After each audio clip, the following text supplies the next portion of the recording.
Hi ಎಲ್ಲರಿಗೂ ನಮಸ್ಕಾರಗಳು. Welcome back to Shweta blogs Kannada.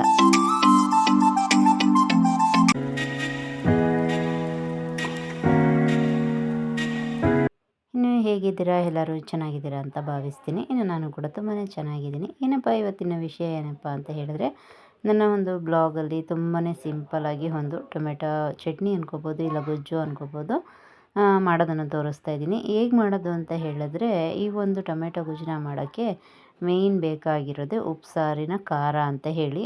Almost ಅಲ್ಲೂ ಸ್ವಲ್ಪ ಜನಕ್ಕೆ ಮಂಡ್ಯ ಆ ಸೈಡು ಇರೋರಿಗೆಲ್ಲ ಉಪ್ಸಾರು ಖಾರ ಅಂದರೆ ಏನು ಅಂತ ಗೊತ್ತಿರುತ್ತೆ. ಇನ್ನು ಉಪ್ಸಾರು ಮಾಡಿದ ಮೇಲೆ ಎಲ್ಲ ಸಾಂಬಾರು ಖಾಲಿ ಆದಮೇಲೆ ಸ್ವಲ್ಪ ಖಾರ ಉಳ್ಕೊಳ್ಳುತ್ತೆ. ಯಾರೂ ಅಳತೆಯಾಗಿ ಮಾಡ್ಕೊಳ್ಳೋದಿಲ್ಲ, ಸ್ವಲ್ಪ ಜಾಸ್ತಿನೇ ಮಾಡ್ಕೊಂಡಿರ್ತೀವಿ. ಹಾಗಾಗಿ ಏನು ಮಾಡೋದು ಈ ಖಾರನ ಅಂತ ಹೇಳಿದರೆ, ಒಬ್ಬರೊಬ್ಬರು ಬಿಸಿ ಅನ್ನಕ್ಕೆ ತುಪ್ಪ ಹಾಕ್ಕೊಂಡು ಉಪ್ಸಾರು ಖಾರ ಹಾಕ್ಕೊಂಡು ತಿನ್ನೋದ್ರಲ್ಲಿ ಅದ್ರ ರುಚಿನೇ ಬೇರೆ, ಆಹಾ ಅನ್ನೋ ಥರ ಇರುತ್ತೆ. ಹೌದು, ಇನ್ನು ನಮ್ಮ ಮನೇಲೂ ನಾವೂ ಆ ಥರ ಇಷ್ಟಪಡ್ತೀವಿ. ನೋಡೋಣ ಅಂತ ಹೇಳಿಬಿಟ್ಟು ನಮ್ಮ ಅಜ್ಜಿ ಖಾರ ಉಳಿದಿತ್ತು, ಏನು ಮಾಡೋದು ಅಜ್ಜಿ ಅಂತ ಅಂದೆ. ಈ ರೀತಿ ಮಾಡಿ ನೋಡು ಚೆನ್ನಾಗಿರುತ್ತೆ ಅಂತ ಹೇಳಿದ್ರು. ಇನ್ನು ಅಕ್ಕ ಅವಳೇ ಮಾಡಿಕೊಡ್ತಿದ್ಲು ಪ್ರತಿ ಸರಿ. ಈ ಸರಿ ನಾನೇ ಮಾಡೋಣ ಅಂತ ಹೇಳಿ ಕೇಳ್ಕೊಂಡು ಬಂದಿದ್ದೆ.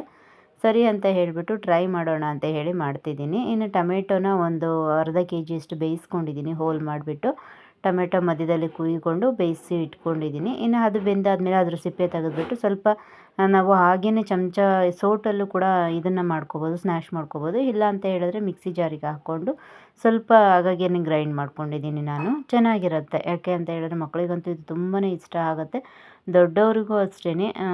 ಏನು ಇದ್ರ ಮುಂದೆ ಬೇರೆ ರುಚಿನೇ ಇಲ್ಲ ಅಂತ ಅಂದ್ಕೊಳ್ತೀನಿ, ಅಷ್ಟು ಚೆನ್ನಾಗಿರುತ್ತೆ. ಇನ್ನು ನಾನಿಲ್ಲಿ ಒಗ್ಗರಣೆಗೆ ಸ್ವಲ್ಪ ಸಾಸಿವೆ, ಮೇಯ್ನ್ ಇದರಲ್ಲಿ ಇಂಪಾರ್ಟೆಂಟ್ ಆಗಿರೋದೇ ಬೆಳ್ಳುಳ್ಳಿ. ಯಾಕೆ ಹೇಳಿದರೆ ತುಂಬಾ ಚೆನ್ನಾಗಿ ಬಾಯಿಗೆ ಸಿಗ್ತಿದ್ದಾಗ ಬೆಳ್ಳುಳ್ಳಿ ಇದ್ರ ಟೇಸ್ಟೇ ಬೇರೆ ಇರುತ್ತೆ.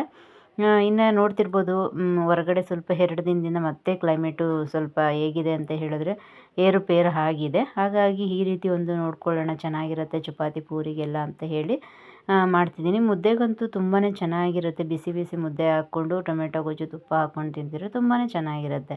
ಇನ್ನು ಬೆಳ್ಳುಳ್ಳಿ ಎಲ್ಲ ಚೆನ್ನಾಗಿ ಬೆಂದಮೇಲೆ ಆಮೇಲೆ ಸ್ವಲ್ಪ ಕರ್ಬೇವಿನ ಸೊಪ್ಪನ್ನ ಹಾಕ್ಕೊಳ್ತೀನಿ ನಾನಿಲ್ಲಿ. ಕರ್ಬೇವಿನ ಸೊಪ್ಪನ್ನು ಹಾಕ್ಕೊಂಡಿದ್ದಾದಮೇಲೆ ಇನ್ನು ರುಬ್ಬಿಟ್ಕೊಂಡಿರೋಂಥ ಟೊಮೊಟೊನ ಹಾಕ್ಕೊಬಿಟ್ಟು ಅದು ಎಣ್ಣೆ ಬಿಡೋ ಗಂಟ ಸ್ವಲ್ಪ ಫ್ರೈ ಆಗಬೇಕು. ಅದು ನಾವೇನು ಅದು ಬೇಯಿಸಿಟ್ಕೊಂಡಿರ್ತೀವಲ್ಲ, ಅದು ನೀರಂಶ ಎಲ್ಲ ಒಂದು ಎಣ್ಣೆಯಲ್ಲಿ ಚೆನ್ನಾಗಿ ನೀರಂಶ ಎಲ್ಲ ಹೋಗೋ ಗಂಟ ಫ್ರೈ ಆಗಬೇಕು.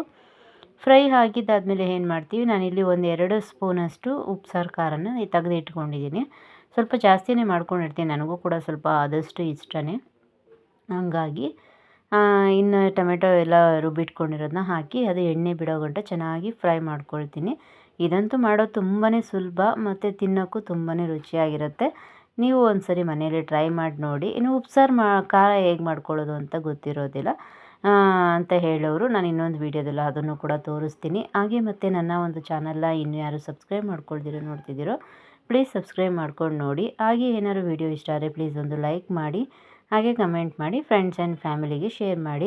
ಹೊಸಬ್ರೂ ಕೂಡ ನಾವು ಬೆಳೆಸೋಕ್ಕೆ ಪ್ರಯತ್ನನ ಪಡೋಣ. ಯಾಕೆ ಅಂತ ಹೇಳಿದ್ರೆ ಎಲ್ಲರಿಗೂ ಅಷ್ಟೇ ಏನಾದ್ರು ಒಂದು ಸಾಧನೆ ಮಾಡಬೇಕು ಅನ್ನೋ ಆಸೆ ಇದ್ದೇ ಇರುತ್ತೆ. ಅದರಲ್ಲಿ ಹೆಣ್ಮಕ್ಳಿಗಂತೂ ತುಂಬಾ ಆಸೆ ಇರುತ್ತೆ. ಹಾಗಾಗಿ ಗಂಡ್ಮಕ್ಳು ಸಹಿತ ಮಾಡ್ತಿರ್ತಾರೆ, ಇಲ್ಲ ಅಂತ ಏನಿಲ್ಲ. ಅವ್ರದ್ದು ಏನೇನು ಕ್ಯಾಟಗರೀಸ್ ಇರುತ್ತೋ ಆ ಕ್ಯಾಟಗರೀಸಲ್ಲಿ ವೀಡಿಯೋನ ಮಾಡ್ತಿರ್ತಾರೆ. ನಾವೆಲ್ಲರಿಗೂ ಸಪೋರ್ಟ್ನ ಮಾಡ್ತಾ ಬರೋಣ. ಹಾಗೆ ನನ್ನ ಒಂದು ಚಾನಲ್ಗೂ ಕೂಡ ಸಪೋರ್ಟ್ ಮಾಡಿ ಅಂತ ಕೇಳ್ಕೊತಾ, ಈ ಒಂದು ಇನ್ನು ಟೊಮೆಟೊ ಎಲ್ಲ ಚೆನ್ನಾಗಿ ಬೆಂದು ಎಣ್ಣೆನ ಬಿಡ್ತಿತ್ತು. ಎಣ್ಣೆ ಬಿಟ್ಟಾದಮೇಲೆ ನಾನು ಹೇಳಿದ್ನಲ್ಲ, ಹಾಗೆ ಒಂದು 2 ಸ್ಪೂನಷ್ಟು ಉಪ್ಸಾರು ಖಾರನ ಹಾಕ್ಕೊಂಡು ಚೆನ್ನಾಗಿ ಖಾರ ಟೊಮೆಟೊಗೆ ಹೊಂದ್ಕೊಳ್ಳೋಕ್ಕೆ ಬಿಡಬೇಕು. ನಾವಿಲ್ಲಿ ಬೇಕು ಅಂತ ಹೇಳಿದ್ರೆ ಕೊತ್ತಂಬರಿ ಸೊಪ್ಪನ್ನ ಹಾಕ್ಕೋಬೋದು, ಬೇಡ ಅಂತ ಹೇಳಿದ್ರೆ 1-2 ದಿನ ಇಟ್ಕೋಬೋದು ನಾವು ಇದನ್ನು.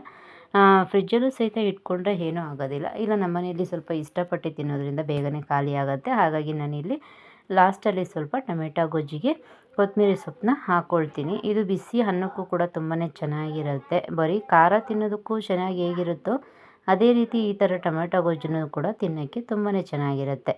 ಇನ್ನು ಇದನ್ನು ಬೇಯಿಸಿಟ್ಕೊಂಡಿರೋ ನೀರನ್ನ ಏನು ಚೆಲ್ಬಿಡೋದಾ ಅಂತ ಕೇಳ್ತೀರಾ? ಇಲ್ಲ, ಅದರಲ್ಲೂ ಕೂಡ ಒಂದು ಸಿಂಪಲ್ ಆದಂಥ ಟೊಮೆಟೊ ರಸಮ್ನ ನನ್ನ ಒಂದು ಲಾಂಗ್ ವೀಡಿಯೋದಲ್ಲಿ ಹೇಗೆ ಮಾಡ್ಕೊಳ್ಳೋದು ಅಂತ ಹೇಳಿ ತೋರಿಸ್ತೀನಿ.